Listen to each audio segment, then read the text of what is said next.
नमस्कार मेरे प्यारे बच्चों। PNS memorial school online classes में मैं पूजा सिंह आपका हार्दिक स्वागत करती हूँ। कैसे हैं आप सभी लोग? आशा करती हूँ मन लगा के अपनी पढ़ाई कर रहे होंगे और आप लोग मित्रता चैप्टर अच्छे से समझ लिए होंगे। तुलसीदास जी का धनुष भंग और वन पथ पर आप लोग को अच्छे से समझ में आ गया होगा। अब अगर समझ में आ जाता है तो थम्स अप भेज दिया करो कि यस मैम समझ में आ गया, और नहीं समझ में आया तो अपना जो भी आप लोग का संदेह रहा करे, जो भी प्रश्न रहा करे, पूछा जरूर करो बच्चों।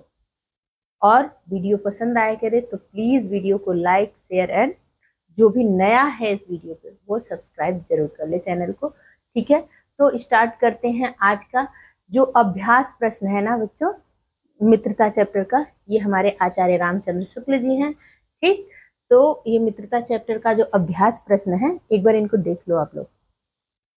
मित्रता चैप्टर का अभ्यास प्रश्न है, उसको हम लोग करेंगे, ठीक ना। तो चलिए देख लेते हैं कि पहला क्या है कि हम लोग कच्ची मिट्टी की मूर्ति के समान रहते हैं, जिसे जो जिस रूप का चाहे उस रूप का करे, चाहे राक्षस बनाए चाहे देवता। ऐसे लोगों का साथ करना हमारे लिए बुरा है जो हमसे अधिक दृढ़ संकल्प के हैं। ठीक, और क्योंकि हमें उनकी हर बात बिना विरोध के मान लेनी पड़ती है। जैसे हमसे कोई टाइट है और मुझसे बोले ये नहीं ऐसे ऐसे करो, करना ही है तुमको, तो फिर वो हमसे ज्यादा दृढ़ संकल्पित है तो करना ही पड़ेगा। ठीक, और हमें उनकी हर बात का बिना विरोध के भी गलत बात भी माननी पड़ सकती है। तो ऐसे भी लोगों का साथ नहीं चाहिए हमें। तो पर ऐसे लोगों का साथ करना और बुरा है जो चापलूसी करे, हमारी ही बात को ऊपर रखे, क्योंकि ऐसी दशा में न तो हमारे ऊपर कोई दबाव रहे, हम जैसा मन करे वैसा कर ले, हमको कोई नहीं दबाव। वो जो हम करेंगे उसी बात को वो जो हमारा दोस्त रहेगा बोलेगा बहुत अच्छा बहुत अच्छा बहुत अच्छा करो, हम गलत करें तो भी सही करें तो भी। ठीक, ना हमारे लिए कोई सहारा रहता है। तो इसका संदर्भ लिखना है पहले तो आप लोग को। तो संदर्भ कैसे लिखोगे? प्रस्तुत गद्यावतरण। अब कितने बच्चे होंगे जिनको गद्यावतरण लिखने नहीं आएगा? तो अभी देख लो और लिख लेना साथ में, और कॉपी रफ और पेन लेके बैठ जाओ या फेयर ही लेके बैठ जाओ, मेरे साथ ही लिखते चलना, ठीक है। तो क्या है कि प्रस्तुत गद्यावतरण आचार्य रामचंद्र शुक्ल द्वारा लिखित एवं हमारी पाठ्य पुस्तक हिंदी के गद्य खंड में संकलित मित्रता नामक निबंध से अवतरित है। अब रेखांकित अंश की व्याख्या करनी है। तो रेखांकित अंश की व्याख्या क्या है कि लेखक का कथन है, जब व्यक्ति या युवा घर की सीमाओं से बाहर निकलकर सामाजिक जीवन में प्रवेश करता है, उस समय उसका स्वभाव कैसा होता है? कच्ची मिट्टी के समान होता है, और मिट्टी की मूर्ति जब तक आग में नहीं तपाई जाती तब तक उसे इच्छा अनुसार रूप दिया जा सकता है। जब देखते हो मिट्टी का घड़ा पका हुआ जो आ जाता है तो वो देखोगे वो फूट जाएगा तो छेद हो जाएगा, लेकिन जब कुम्हार बनाता है कच्ची मिट्टी की तो वो अगर शेप कहीं से गड़बड़, आकार कहीं से गड़बड़ हुआ तो खराब हुआ तो उसको फिर से बना सकता है, क्योंकि कच्ची मिट्टी जब पक जाता है तब क्या होता है, तपाई जब तक तपाई नहीं जाती तब तक हम उसको अपनी इच्छा अनुसार रूप दे सकते हैं। उसी प्रकार जब तक हमारे स्वभाव और विचारों में दृढ़ता नहीं होगी तब तक हमारे आचरण को मनचाहे रूप में ढाला जा सकता है। मतलब युवा जो आप लोग हो, आप लोगों का विचार और ये अभी स्वभाव दृढ़ वाला नहीं हुआ है, ठीक ना। अभी जैसे मेरे सामने कोई गलत कर रहा है तो मुझे देखना भी नहीं है, ठीक ना, और उसके अंदर घुसने की तो जरूरत ही नहीं कि हम करके देखें कैसे है क्या है, कुछ नहीं। उधर हमको मुड़ के मतलब मुड़ के देखूंगी भी नहीं मैं, ठीक। लेकिन अभी युवा वो एक बार कहेंगे, कोशिश तो करे देखे क्या है क्या, फिर नहीं करेंगे, बुरी बात है, जान भी जाएंगे कि बुरा है, लेकिन सोचेंगे कि लाओ एक बार करके देखें, फिर वहीं से शुरू हो जाती है बुराई अपने अंदर धारण करने की, ठीक। तो क्या है कि विचारों में दृढ़ता नहीं होगी तब तक हमारे आचरण को मनचाहे रूप में ढाला जा सकता है। उस समय हमारे ऊपर मित्रों के आचरण का गहरा प्रभाव पड़ता है। यदि उस समय हम पर अच्छी बातों का प्रभाव पड़ गया तो हम देवताओं के समान सम्माननीय बन सकते हैं, और बुरी बातों का प्रभाव पड़ गया तो हमारा आचरण राक्षसों के समान कैसा हो जाएगा, घृणित और नीच भी हो सकता है। ठीक, रेखांकित अंश की व्याख्या हो गई। अब आप लोग ख कर लीजिए कि विश्वास पात्र मित्र से बड़ी भारी रक्षा होती है। जिसे ऐसा मित्र मिल जाए उसे समझना चाहिए कि क्या मिल गया, खजाना मिल गया। हीरा मोती और पन्ना और सोना चांदी ये खजाना होता है ना। विश्वास पात्र मित्र जीवन की एक औषधि है। विश्वास पात्र मित्र क्या है, जीवन की एक औषधि है। हमें अपने मित्रों से यह आशा रखनी चाहिए कि वे उत्तम संकल्पों से हमें दृढ़ करेंगे, दोषों और त्रुटियों से हमें बचाएंगे, हमारे सत्य पवित्रता और मर्यादा के प्रेम को पुष्ट करेंगे। जब हम कुमार्ग पर पैर रखेंगे तब वे हमें सचेत करेंगे, जब हम हतोत्साहित होंगे तब वे हमें उत्साहित करेंगे। सारांश यह है कि वे हमें उत्तमता पूर्वक उत्तम तरीके से हमको जीवन निर्वाह करने में हर प्रकार से सहायता देंगे। सच्ची मित्रता में उत्तम से उत्तम वैद्य की सी निपुणता और परख होती है। अच्छी से अच्छी माता का सा धैर्य और कोमलता होती है। ऐसी ही मित्रता करने का प्रयत्न प्रत्येक पुरुष को करना चाहिए। इसका संदर्भ आप लोग लिख लो कि प्रस्तुत गद्यावतरण आचार्य रामचंद्र शुक्ल द्वारा लिखित एवं हमारी पाठ्य पुस्तक हिंदी के गद्य खंड में संकलित मित्रता नामक निबंध से अवतरित है। आप लोग को अध्याय में अच्छे से समझा चुकी हूँ। जो भी इस वीडियो में नया है प्लीज वो जाके पिछली वीडियो देखकर समझ ले, और बाकी जो पिछला वीडियो देख चुका है वो इसको लिखता चले। ठीक है, तो मित्रता नामक निबंध से अवतरित है। और रेखांकित अंश की व्याख्या में लिख लीजिए कि शुक्ल जी क्या कहते हैं कि एक प्राचीन विद्वान का वचन है कि विश्वास पात्र मित्र हमें पग पग पर क्या करता है, सचेत करता है। मतलब हमारी चेतना जो है उसको सजग करता है। और विश्वास पात्र मित्र भाग्यशाली लोगों को ही प्राप्त होता है, क्योंकि ऐसा मित्र जीवन के प्रत्येक क्षेत्र में रक्षा करता है। जिस व्यक्ति को ऐसा मित्र मिल जाए उसे समझना चाहिए कि उसे कोई बड़ा संचित धन मिल गया है। जिस प्रकार अच्छी औषधि आपके शरीर को अनेक प्रकार के रोगों से बचाकर स्वस्थ बना देती है, उसी प्रकार विश्वसनीय मित्र अनेक बुराइयों से बचाकर हमारे जीवन को उन्नत और सुंदर बनाता है।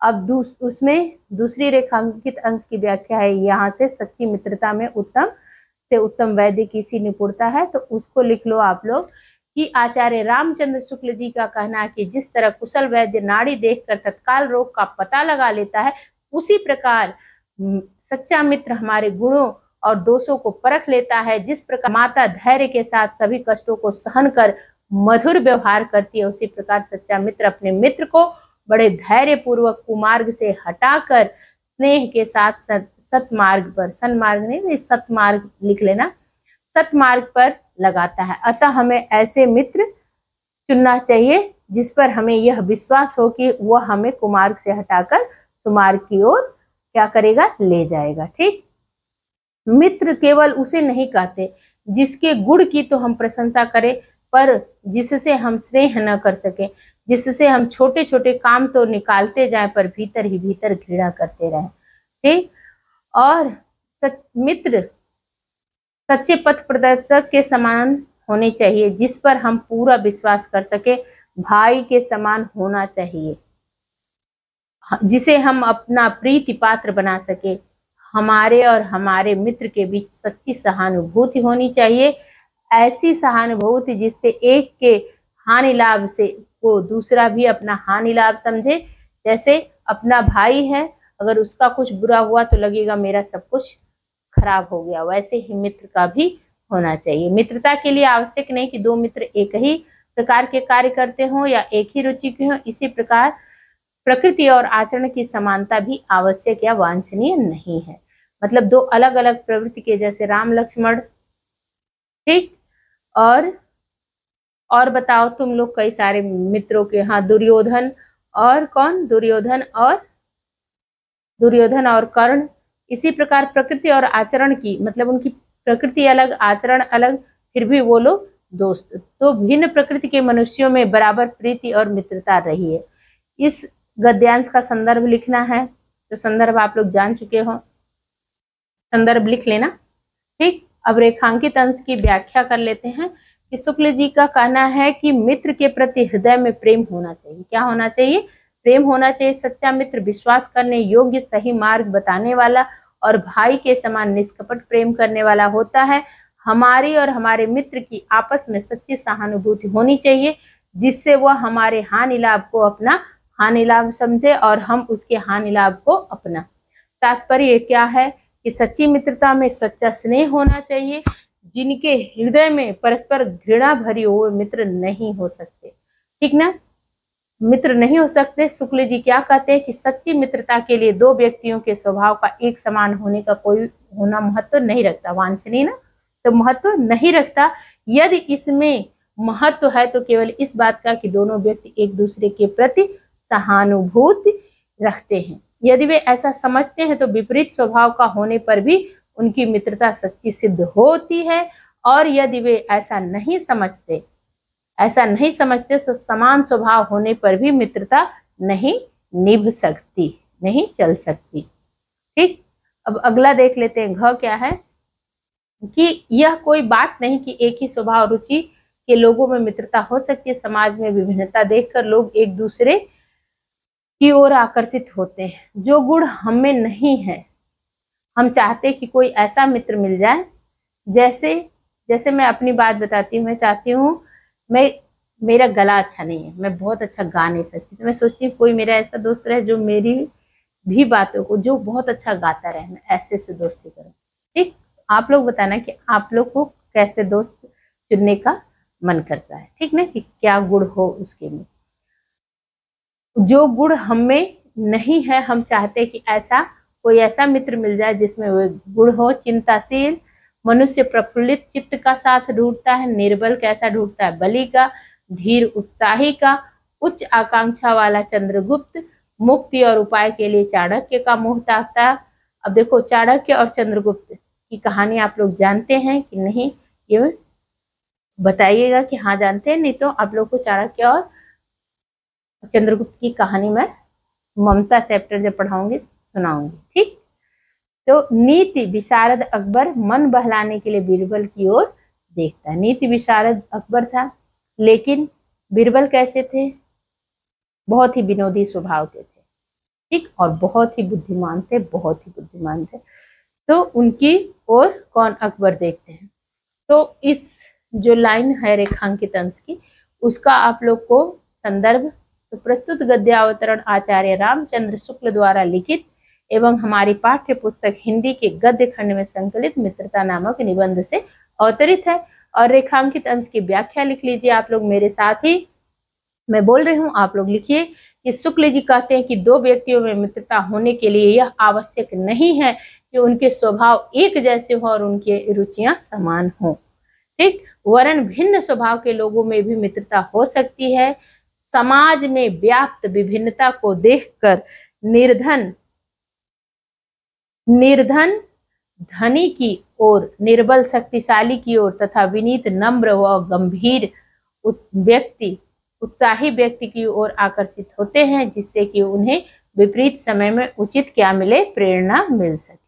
ठीक, अब हम लोग कर लेते हैं दूसरा कि मित्र का कर्तव्य इस प्रकार बताया गया। कैसा बताया गया? उच्च और महान कार्य में इस प्रकार सहायता देना, मन बढ़ाना और साहस दिलाना कि तुम अपनी निज की सामर्थ्य, मतलब अपनी सामर्थ्य, अपनी जो क्षमता है, अपनी जो कैपेसिटी है, ठीक, से बाहर काम कर जाओ। यह कर्तव्य उसी से पूरा होगा जो दृढ़ चित्त और सत्य संकल्प का हो। इससे हमें ऐसे ही मित्रों की खोज में रहना चाहिए जिनमें हमसे अधिक आत्मबल हो।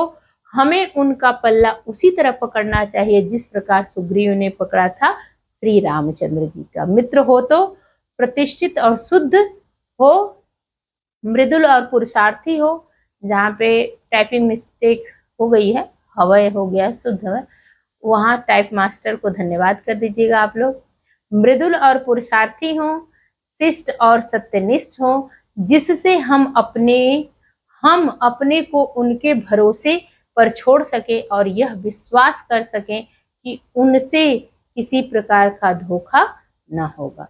अब इसका संदर्भ आप लोग, अब तक संदर्भ आप लोग को आ गया होगा अच्छे से।